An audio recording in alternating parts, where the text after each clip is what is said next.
I too, giving me that tip. All right, well, welcome everybody this evening. We will get started with Chaplain Toledano will get us with an invocation.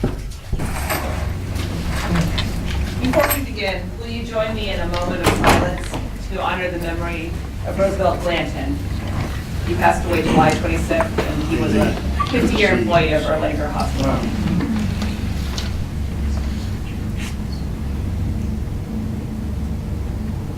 Holy and loving God, source and sustainer of life, we thank you for our many blessings, not the least of which is the ability to assemble here in peace and freedom. Grant to each one of us the courage to embrace your vision for this place of healing, the imagination to see beyond what is to what might be, and the wisdom to be good stewards of those resources you have provided. Make us ever mindful of the needs of the community we serve, those who suffer in mind and body and spirit, those who come to us for healing, those who have no voice at this table, and those who count on us for their livelihood and well-being. Guide us, gracious God, we ask in your many names. Amen. Everyone will see before them tonight's agenda. And although we have a bunch of people here, I don't see anyone out of the ordinary. So thank you to everyone who has come this evening to join us. And with that, I'm going to kick it off and hand it to Mr. Winnick to do a special presentation on behavioral health that I think may end with some good news. Yes, so I'm actually going to ask. Or you can begin with the good news. I'm going to ask Dr. Mahaffey to do this, but I do want to tell you we have been working on this behavioral health initiative for about 12 months now. 3 to 6 months of that were really in sort of the analytics and planning, and another 6 months in business development. Dr. Mahaffey, if you so let Dr. Mahaffey get into the details. Thank you. Thank you, Dr. Mahaffey. You may have to eat your way to the podium.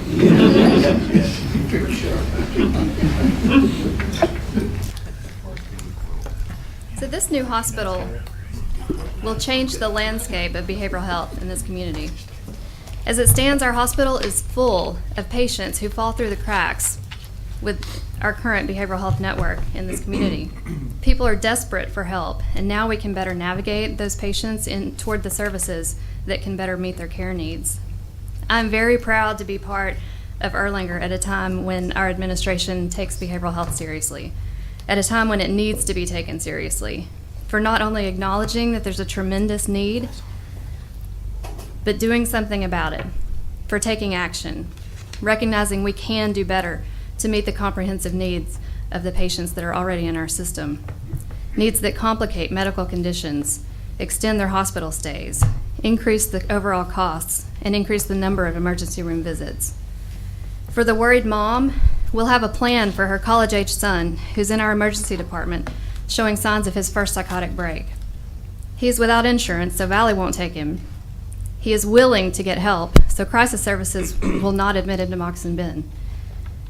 We now have a solution for the pregnant, addicted female who's desperate for options, or the elderly man with Medicare who's addicted to opiates. No one else locally will take those patients. We now have a solution for the patient on our medical unit who attempted suicide and now needs psychiatric treatment. But because he has a permanent urinary catheter because of a history of cancer, he's denied by all psychiatric facilities. We currently have no choice but to ultimately discharge that patient home, recognizing that the situation that led to that suicide attempt has not even been addressed. We now have a solution for the diabetic patient with both legs amputated, preventing admission to any local psychiatric facility, yet no skilled nursing facility will take him because of his agitation due to schizophrenia. He sits on our medical unit for months, and that is not uncommon. We now have a much better solution for the psychotic patient who ends up getting arrested from our emergency department because of destruction of property, because we are not equipped to properly contain him. A seclusion room sometimes just isn't enough. There will now be a solution for the child with leukemia undergoing chemotherapy who attempted suicide. In addition, we hope to start a psychiatry residency training program. This will feed new psychiatrists into this community. As residents tend to stay in the general area in which they train, we desperately need this influx of new clinicians to Chattanooga. This will have an invaluable effect on our overall population health in the community. The aforementioned solutions are really opportunities for these patients to live better and fuller lives. This hospital will bring hope to the hopeless and open doors for individuals and their families that were previously sealed shut. Do you have any questions? I don't have any. I don't have any questions. I just like to say how extremely proud I am of Erlanger for taking this step and for doing this. I work in the criminal justice system.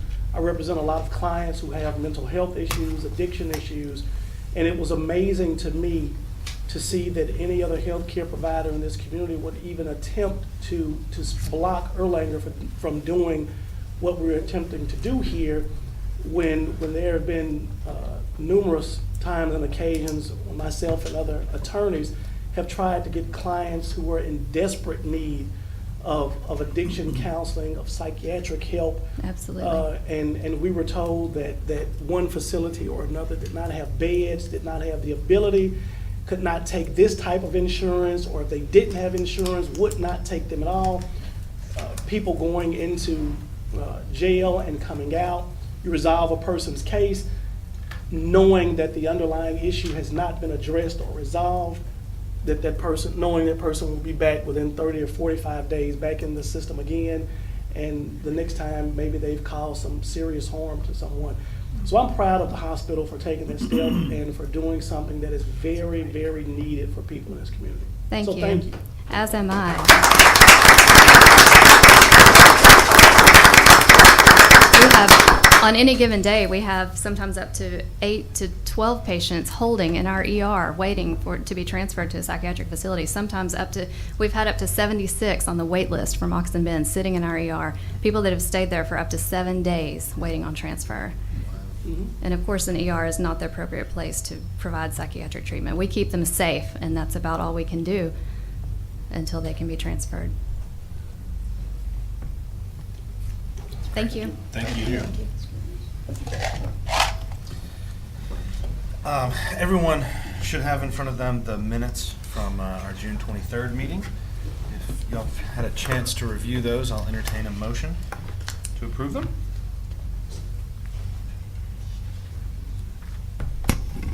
I'll make a motion. Motion. Second? Second, Jennifer. All in favor of approving the minutes from June 23rd? Aye. Any opposed or abstaining? With that, the minutes will be recorded. On to committee and subcommittee reports. Mr. Haas, did Budget and Finance meet this month? No, we didn't. Okay.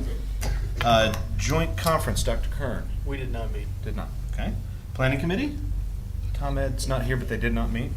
My understanding. Audit and compliance, Mr. Griffin? We did not meet. Did not meet. Mr. Webb, legal committee? Did not meet. All right. And Mrs. Stanley, did MBEC meet this month? We did, and my kind colleague Rick Youngblood chaired that session for us, Okay. but we have no action before the board. No action removed. Thank you. I do not believe we have any unfinished business. And we have the informational items.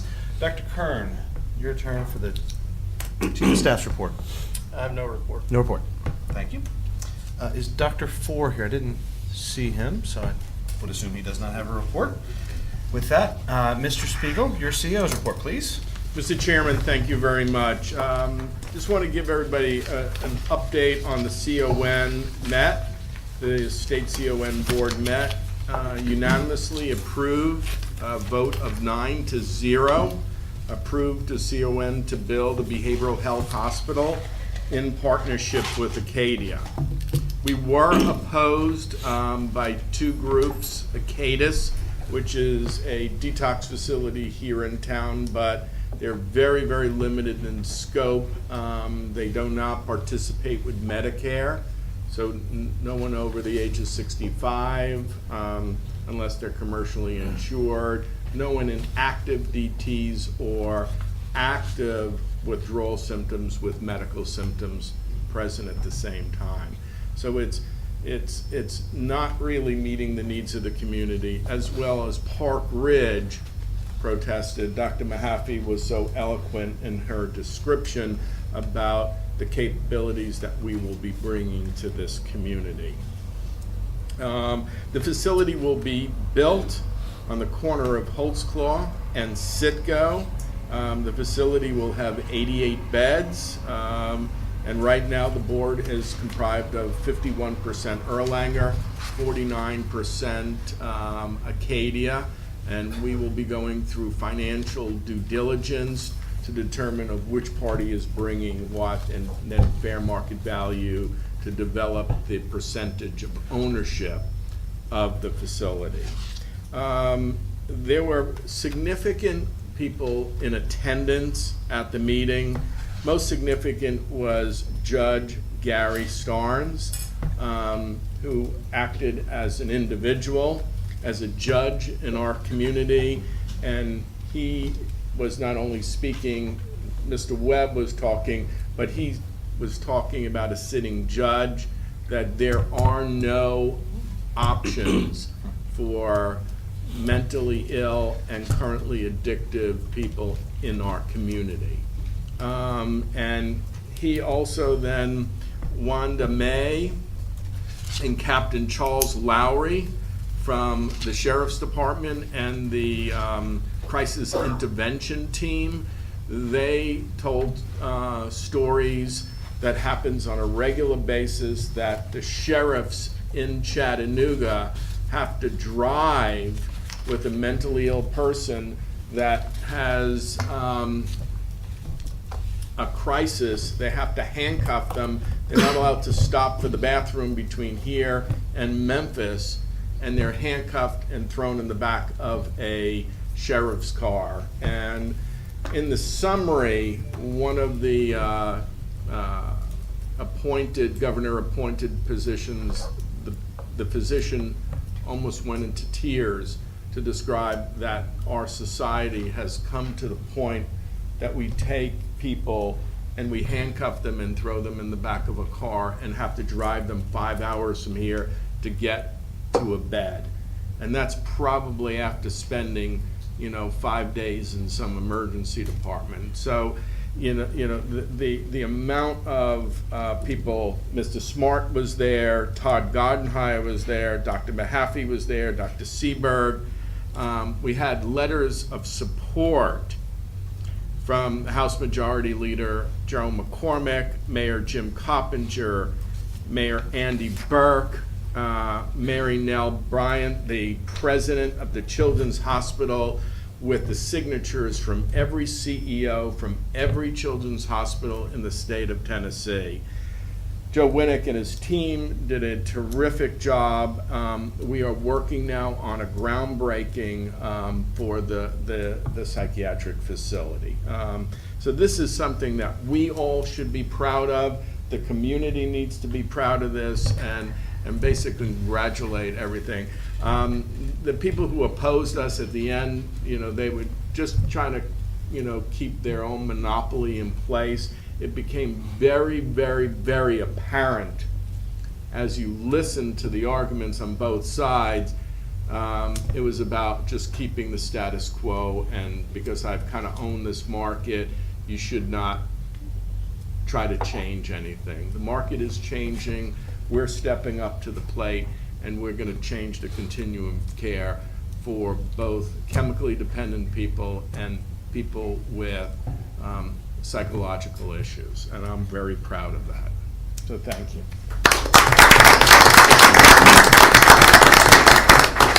Erlanger East Hospital is doing extremely well. The construction continues on schedule. Our team next week will be walking through again. We're going to be having our strategic planning meeting at East and walk through the cath lab, the vascular lab, the neuro lab, interventional suite is up and running.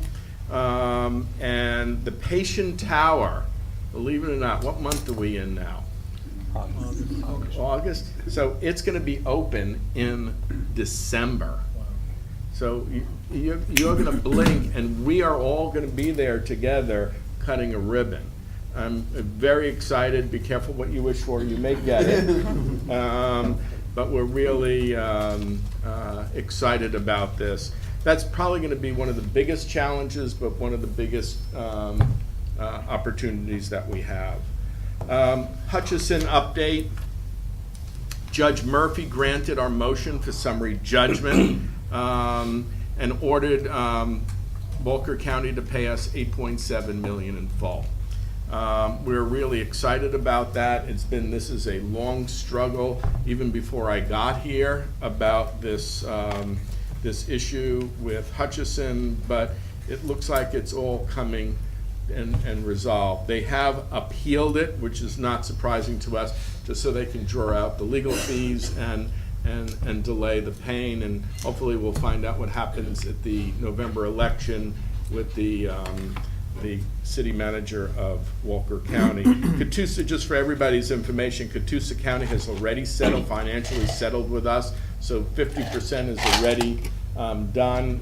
Catoosa is out of this. The only one left is Walker County, and we believe it's going to be resolved. University of Tennessee College of Medicine, Dr. Bruce Shack has formally accepted the dean's position. He is a plastic surgeon and the prior chairman of plastic surgery. He has formally stepped down when he accepted this position, and he is going to come here as our dean. He will also act as a plastic surgeon on our medical staff in a voluntary capacity in the plastic surgery clinic. So we are looking forward for his arrival in November. I want to point out one of our former board members, Kim White, the president and CEO of the River City Company, and former board member, has donated a beautiful player piano that will be used at the Erlanger East lobby. So we're really excited, and we all want to publicly thank Kim White for that gift. I also do want to recognize our Britt Tabor. Britt was named in Becker's as one of the 150 top hospital CFOs in the country. So on behalf of the board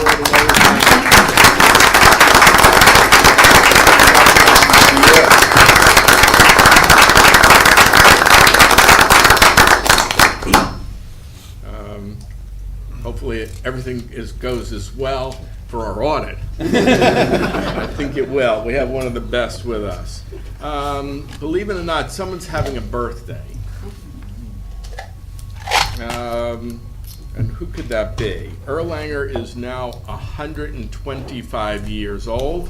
Anniversary, the actual date was August 20th. Thank you, Jed. In 1891, a railroad baron gave $5,000 to build a hospital so the railway workers here in Chattanooga would have access to health care. We have a special decorated cake to help us celebrate this great occasion. So everybody who did that.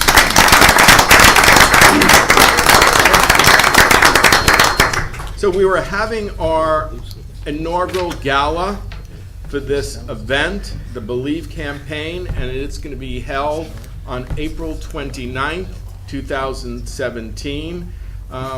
Our very special guest to be the keynote person opening up our gala is Minnie Churchill. Minnie Churchill was married to the late Winston Churchill, the grandson of Winston Churchill, but her maiden name is Der Erlanger.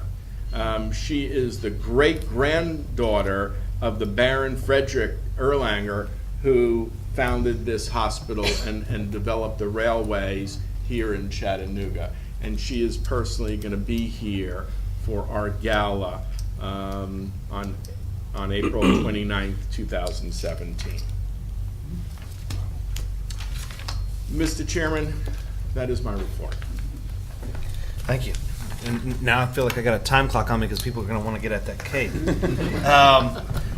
Everyone notice when your committee meetings are. And with that, we do have accreditation upstairs that we'll need to do. So since we finished a little early, we can take our time and have some cake. But let's try and get up there in a reasonable amount of time. And with that, Jack, yes. before we, Go ahead. I just wanted to say something before we adjourn this meeting.